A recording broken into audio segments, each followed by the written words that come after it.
नमस्कार दोस्तों, मेरा नाम है अजीत सिंह और पैसा बाजार हब में आप सभी का स्वागत करता हूं। आज हम कंपनी ओवरव्यू करेंगे चॉइस इंटरनेशनल लिमिटेड का। सबसे पहले हाफ ईयरली बेसिस पर कंपनी के फाइनेंशियल ईयर 2026 के रेवेन्यू के बारे में जानेंगे और फिर इंडस्ट्री का ओवरव्यू करेंगे। फिर फाइनेंशियल परफॉर्मेंस देखेंगे कंपनी की। फिर किस सेगमेंट से कितना बिजनेस आता है और कैसी ग्रोथ है कंपनी की, वैसा उसके बारे में बात करेंगे। एंड में हम कंपनी के वैल्यूएशन के बारे में बात करेंगे।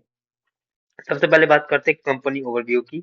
तो चॉइस इंटरनेशनल कंपनी 1993 में बनी थी। प्रोवाइड करती है सर्विस ब्रोकिंग की, डिस्ट्रीब्यूशन की, इन्वेस्टमेंट बैंकिंग की, एनबीएफसी का भी काम करती है, एडवाइजरी सर्विस भी देती है। करंट प्राइस स्टॉक का है 785, मार्केट कैप है 16,402 करोड़। 52 वीक रेंज की बात करें तो हाई है कंपनी का 841 का और लो है 438 का। स्टॉक वैल्यूएशन की बात करें तो पीई रेशियो है 90.5, प्राइस टू बुक वैल्यू है 13.2x, return on return strong return है, रिटर्न ऑन इक्विटी के 19.6, रिटर्न ऑन कैपिटल एम्प्लॉयड 20% है।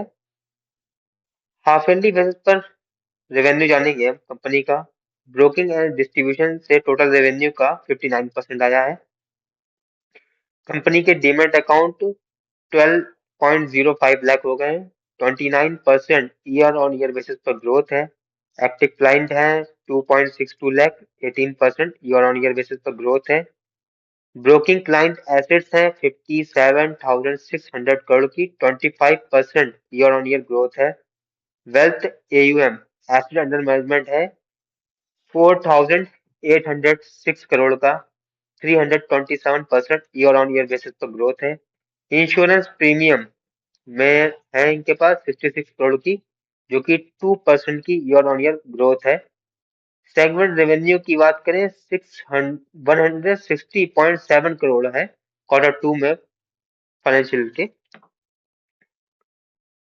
अब हम इंडस्ट्री का ओवरव्यू करेंगे। सबसे पहले जिस सेगमेंट में कंपनी काम करती है, तो ऐसा अनुमान लगाया जा रहा है डीमैट अकाउंट 2025 में है 192 मिलियन, जो कि फाइनेंशियल ईयर 2030 तक की हो जाएंगे 796 मिलियन। तो ये ग्रोथ को सपोर्ट करेंगे डिजिटल अडेप्टेशन, अवेयरनेस और फेवरेबल रेगुलेशन।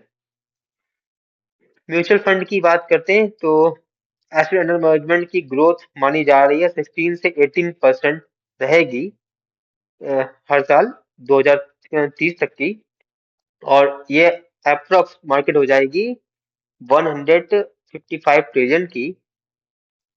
अभी जहां तक की है इसकी 234 मिलियन की 2025 में। इसको सपोर्ट करेंगे फाइनेंशियलाइजेशन और डिजिटल ऑनबोर्डिंग। जनरल इंश्योरेंस की बात करें तो इंश्योरेंस डेंसिटी बढ़ती जा रही है। अभी $60 पर है, 17 में था सॉरी, अब 2024 तक की $95 पर आ गया है। लॉन्ग टर्म में टारगेट है कि ग्लोबल लेवल पर अच्छा करे ये कंपनी। तो अब हम मार्केट शेयर देखते हैं जनरल इंश्योरेंस का। तो ब्रोकर्स के पास 34% है, एजेंट के पास 32% है, और बैंक क्रूजरेंस कुछ होता है या उसका मुझे जानकारी नहीं, 19% है। फाइनेंशियल परफॉर्मेंस की बात करें तो रेवेन्यू है कंपनी का 176 करोड़ 2021 में, जो बढ़कर हो गया 921 करोड़ का 2025 में। प्रॉफिट भी कंपनी का अच्छा इंक्रीज हुआ है। 2021 में था 17 करोड़ का, जो हो गया है लास्ट ईयर 163 करोड़ का। ऑपरेटिंग प्रॉफिट मार्जिन स्टेबल है 72 से 32 के बीच में। ईपीएस भी अच्छा ग्रो हुआ है। 2021 में था 1.17 का, जो अब 2025 में हो गया 8.15 का। अब हम कंपनी के सेगमेंट ग्रोथ की बात करेंगे तो एनबीएफसी से आता है इनका 15% का revenue share. Total loan book की बात करें 7.16 बिलियन है, जो कि 56% ईयर ऑन ईयर बेसिस पर ग्रोथ है। तो स्ट्रॉन्ग क्रेडिट ग्रोथ है कंपनी की। रिटेल लोन बुक की बात करें 5.36 बिलियन है, 74% ईयर ऑन ईयर बेसिस पर है। कंपनी फोकस कर रही है रिटेल लैंडिंग पर। CRAR इसमें है कंपनी का 51.51, जो हेल्दी कैपिटल पोजीशन को इंडिकेट करता है।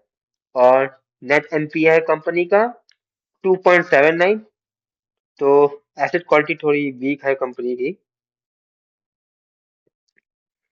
एडवाइजरी सेगमेंट की बात करें तो रेवेन्यू में इसका शेयर 26% का है। ऑर्डर बुक की बात करें क्वार्टर टू में इनके पास है 6.66 बिलियन के, जो कि इनका क्वार्टर टू में था, सॉरी क्वार्टर वन में था 5.86 बिलियन। तो आप देख सकते हैं तो कितना अच्छा खासा इंक्रीज हुआ है। जियोग्राफिकल प्रेजेंस है कंपनी की 10 स्टेट्स में। इन्वेस्टमेंट बैंकिंग की बात करें तो कंपनी हैंडल कर रही है 27 मैंडेट आईपीओ के, जिससे लगभग 70 बिलियन रुपीस फंड रेजिंग की जाएगी। कंपनी की वीकनेस की बात करें तो हाई वैल्यूएशन पर है। प्राइस टू बुक वैल्यू को देखें 13.2x। कोई डिविडेंड नहीं देती है कंपनी, जबकि लगातार प्रॉफिट कमा रही है। शेयर होल्डिंग पैटर्न को देखें, प्रमोटर्स की होल्डिंग 56.61 है, दिसंबर से थोड़ा नीचे आई है। फॉरेन इंस्टीट्यूशन की बात करें 14.97 है, ये भी थोड़े घटे हैं। डोमेस्टिक इंस्टीट्यूशन 0.28 है, ये थोड़ा इंक्रीज हुआ है दिसंबर से अब तक। पब्लिक होल्डिंग 30.15 है, ये लगातार बढ़ रही है। अब हम कंपनी के वैल्यूएशन पर बात करेंगे तो कंपनी का पीई रेशियो है 90.5, आइडियल होना चाहिए 15 से 25 के बीच में। तो कंपनी हाईली ओवर वैल्यूड है पीई रेशियो के according. Price to book value है कंपनी का 13.2, आइडियल होना चाहिए 1 से 4 के बीच में एनबीएफसी और ब्रोकिंग कंपनीज के लिए। तो इस साइड से भी कंपनी बहुत ज्यादा एक्सपेंसिव है।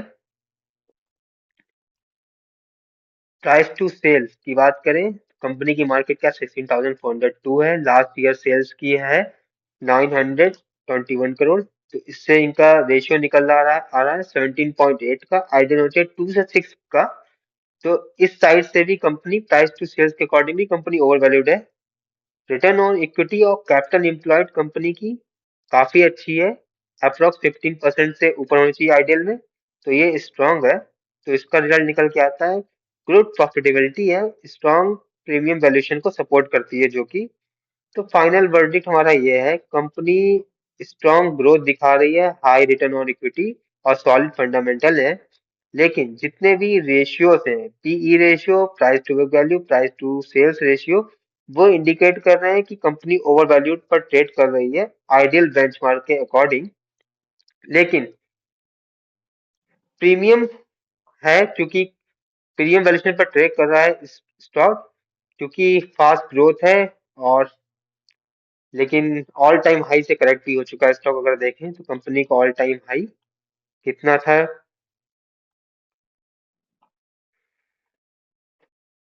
400, सॉरी 841 का था, जो कि अब फिर से आ गया है 785 पे। तो ऑल टाइम हाई के पास में है।